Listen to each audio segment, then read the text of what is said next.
नमस्कार, सुप्रभात। स्वागत है आप सभी का। आप देख रहे हैं न्यूज गंगा। मैं हूं आपके साथ मनीषा। नजर डालेंगे देश और दुनिया की बड़ी और अहम खबरों पर, लेकिन इससे पहले ले चलते हैं आपको सुर्खियों की ओर।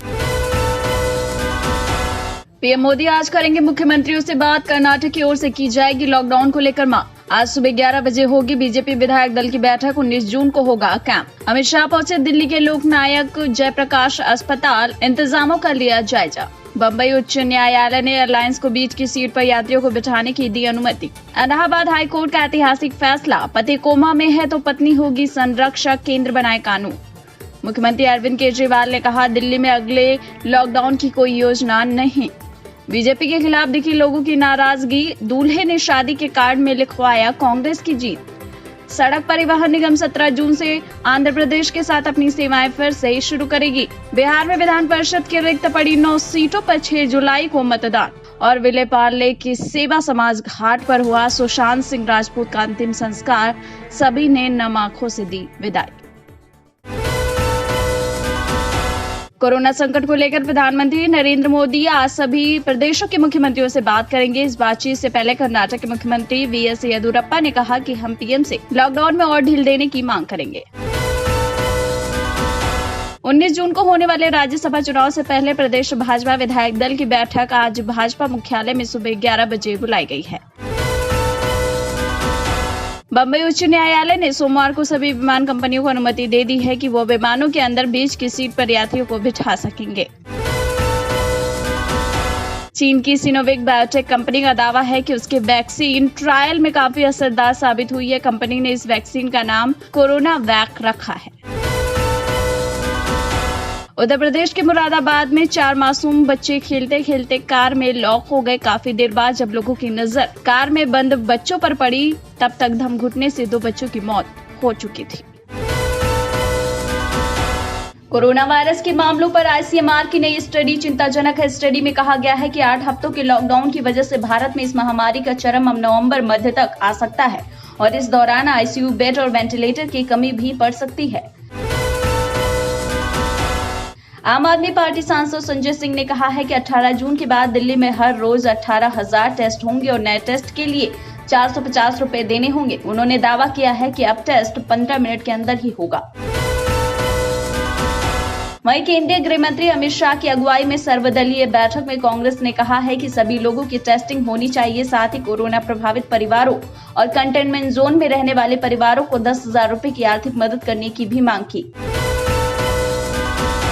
दिल्ली हाई कोर्ट ने कोरोना से मरने वाले लोगों के शवों के साथ हो रही लापरवाही के मामले में दिल्ली सरकार और तीनों एमसीडी को नोटिस जारी किया है। लॉकडाउन बढ़ाने की अटकलों पर आम आदमी पार्टी के राज्यसभा सांसद संजय सिंह ने बयान दिया है। उनका कहना है कि लॉकडाउन समाधान नहीं है, क्योंकि ये महामारी कब तक चलेगी किसी को पता नहीं। शहर में कोविड-19 मरीजों के लिए बिस्तरों की कमी दूर करने के लिए केंद्र दिल्ली सरकार को ट्रेन के डिब्बे मुहैया कराएगी, जिसके चलते आनंद विहार रेलवे टर्मिनल का उपयोग कोविड-19 मरीजों को क्वारंटाइन करने में किया जाएगा। दूसरी ओर सीएम योगी ने प्रदेश को 75 ट्रूनेट एंड टेस्टिंग मशीन का तोहफा दे दिया है, जिससे की रिपोर्ट उसी दिन मिल जाएगी जिस दिन सैंपल दिया जाएगा। दिल्ली बीजेपी के अध्यक्ष आदेश गुप्ता ने कहा है कि हमने प्राइवेट अस्पतालों के चार्ज को फिक्स करने की मांग की है। इस मामले में वीके पॉल कमेटी का गठन किया गया है, जो 2 दिनों में अपनी रिपोर्ट सौंपेगी। अब मुख्यमंत्री केजरीवाल कोरोना संक्रमण रोकने के लिए अपनी ही कही बातों से पीछे हटते दिखाई दे रहे हैं। दरअसल उन्होंने बेड क्षमता के अनुसार घोषित किए गए कोविड-19 नर्सिंग होम से जुड़ा फैसला वापस ले लिया है। गुजरात के मुख्यमंत्री विजय रूपानी ने कहा है कि राज्य में पुनः लॉकडाउन लागू करने की उनकी सरकार की कोई योजना नहीं है। मध्य प्रदेश में कोरोना संक्रमण की स्थितियों में सुधार का राज्य सरकार द्वारा दावा किया जा रहा है। मुख्यमंत्री शिवराज सिंह चौहान का कहना है कि कोरोना संक्रमण की स्थिति के मामले में राज्य देश में 8वें स्थान पर आ गया है। दूसरी ओर जौनपुर के दलितों की आंखों में अब आंसू की जगह चेहरे पर मुस्कुराहट नजर आ रही है। दरअसल उनके दर्द को मुख्यमंत्री योगी आदित्यनाथ ने बखूबी महसूस किया और उन्हें फिर से उसी जगह बसाया जहां से दबंगों ने उन्हें उजाड़ा था। कोरोना के खिलाफ जंग में अनलॉक 1 के बीच पीएम मोदी की चिट्ठी घर घर पहुंचा रहे हैं बीजेपी कार्यकर्ता, जिसमें वो शारीरिक दूरी, मास्क व सैनिटाइजर के उपयोग के साथ साथ शासन व प्रशासन के नियमों का पालन करते हुए भी नजर आए। प्रधानमंत्री नरेंद्र मोदी ने हरियाणा के गृह और स्वास्थ्य मंत्री अनिल विज को फोन करके उनके हालचाल जाने। आपको ये भी बता दें कि पिछले दिनों विज अपने घर के बाथरूम में फिसल कर गिर गए थे। गिरने से विज के पैर फ्रैक्चर हो गए थे। राजस्थान रोडवेज ने यात्रियों की मांग और रूट सर्वे के आधार पर हर सप्ताह नए रूट्स खोलने शुरू कर दिए हैं। रोडवेज की एक्सप्रेस और साधारण बस सेवा प्रदेश में करीब 430 रूट्स पर चल रही है। कोरोना संक्रमण के डर से भारतीय राजस्व सेवा अधिकारी शिवराज सिंह ने एसिड जैसा पदार्थ पीकर आत्महत्या कर ली। आपको बता दें 3 दिन पहले कोरोना टेस्ट में रिपोर्ट उनकी नेगेटिव आई थी। दूसरी ओर तेजस्वी यादव ने अब ये कहा है कि पूरे 100 दिन में मात्र 1,23,000 जांच हुए हैं। अगर 100 दिन में सीएम नीतीश कुमार घर से बाहर नहीं निकले तो राष्ट्रीय जनता दल गांव-गांव में ढोल पिटवाएगी। मध्य प्रदेश में हाईकोर्ट से राज्यसभा चुनाव स्थगित करने की मांग की गई है। साथ ही कोरोना पॉजिटिव कांग्रेस एमएलए को वोटिंग की इजाजत पर भी आपत्ति जताई गई है। 85 दिन बाद मुंबई की लाइफलाइन कही जाने वाली लोकल ट्रेनें सोमवार से दोबारा चल रही हैं। इन ट्रेनों में वही लोग सफर कर सकेंगे जो जरूरी सेवाओं से जुड़े हुए हैं। पंजाब और हरियाणा हाईकोर्ट ने पंजाब पुलिस को आदेश दिया है कि वो अपने रिकॉर्ड्स में काले रंग के लोगों के लिए इस्तेमाल किए जाने वाले निग्रो या नाइग्रो सरीखे शब्द को हटा दे। पूर्व मुख्यमंत्री लालू यादव के बेटे और राजद नेता तेजस्वी यादव ने प्रेस कॉन्फ्रेंस कर कहा है कि कोरोना वायरस महामारी के बीच बिहार में चुनाव को लेकर सभी दलों की राय ली जानी चाहिए।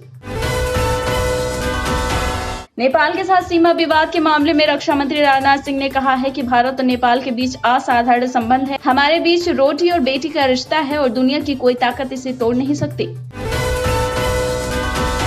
नेपाल अपनी सीमाएं लांघकर भारत की जमीन पर कब्जा करने का षड्यंत्र रच रहा है। यहाँ तक कि भारत के 30 पिलर अचानक गायब हो गए। इस मामले पर सीमा सुरक्षा बल ने जिलाधिकारी को पत्र भी लिखा है। पश्चिम बंगाल से एक हैरान कर देने वाली खबर सामने आई। यहाँ एक शख्स ने 2 बच्चों को उठाकर चौथी मंजिल से केवल इसलिए फेंक दिया क्योंकि वो उनके शोर से परेशान था। बिहार के गया जिले में एक अनियंत्रित ट्रक ने 2 ऑटो रिक्शा को ठोकर मार दिया, जिससे ऑटो पर सवार 7 लोगों की मौत हो गई। स्वास्थ्य विभाग में फर्जी ढंग से नियुक्ति पाकर नौकरी कर रहे 64 लोगों को मुख्य चिकित्सा अधिकारी ओपी तिवारी ने शासन के आदेश पर बर्खास्त कर दिया है। उत्तर प्रदेश बेसिक शिक्षक भर्ती मामले में बड़ा खुलासा हुआ है। खुलासे में ये पता चला है कि लगभग 4000 शिक्षकों को फर्जी डिग्री के आधार पर सरकारी नौकरी मिली थी। छत्तीसगढ़ में कार ड्राइविंग सीख रही एक महिला ने कार से अपने ही 8 साल के बेटे को टक्कर मार दी, जिसके इलाज के दौरान अस्पताल में ही मौत हो गई, जबकि घटना के बाद महिला सदमे में है। दिल्ली से बिहार के मुजफ्फरपुर जा रही एक बस में कुल 35 यात्री सवार थे। इसी बस के ड्राइवर को नींद आने से बस पलट गई, जिसमें से 25 मजदूर घायल हैं, जबकि 3 की हालत नाजुक बनी हुई है। सिरोही जिले में बिना पैसे के शराब नहीं देने को लेकर एक व्यक्ति ने कोबरा सांप फेंक दिया, जबकि सांप के डसने से सेल्समैन की हालत गंभीर बनी हुई है। हरियाणा के यमुनानगर जिले में तलाकशुदा महिला को शादी का झांसा देकर 4 साल तक रेप करता रहा एक हेड कांस्टेबल में केस दर्ज कर लिया गया है। बेंगलुरु में एक 22 साल के युवक की टिकटॉक वीडियो बनाने के क्रम में जीवित मछली निगलने के दौरान जान चली गई। मध्य प्रदेश के इंदौर जिले में गर्लफ्रेंड से मिलने हॉस्टल पहुंचा था एक डॉक्टर और पाइप से गिरकर उसकी मौत हो गई। उत्तर गुजरात के जामरू गांव में एक युवक की हत्या कर दी गई, तो वहीं इंसाफ के इंतजार में पिता अपने बेटे का कंकाल 20 महीने से संभाल कर रखा हुआ है, क्योंकि पिता को अपने बेटे के कातिलों को जल्द सजा मिलने की उम्मीद थी। मध्य प्रदेश के पूर्व मुख्यमंत्री दिग्विजय सिंह ने सीएम शिवराज सिंह चौहान की फेक वीडियो शेयर करने पर अपनी सफाई दी है और कहा, मैंने शिवराज सिंह चौहान के इलाके में आदिवासियों को ठगने का प्रकरण उठाया था, उसी से डरकर भाजपा ने मेरे खिलाफ केस दर्ज कराया है। दूसरी ओर चीन में कोविड-19 के 67 नए मामले सामने आने के बाद राजधानी बीजिंग के एक थोक बाजार में सैकड़ों लोगों की जांच के लिए सैंपल गए हैं।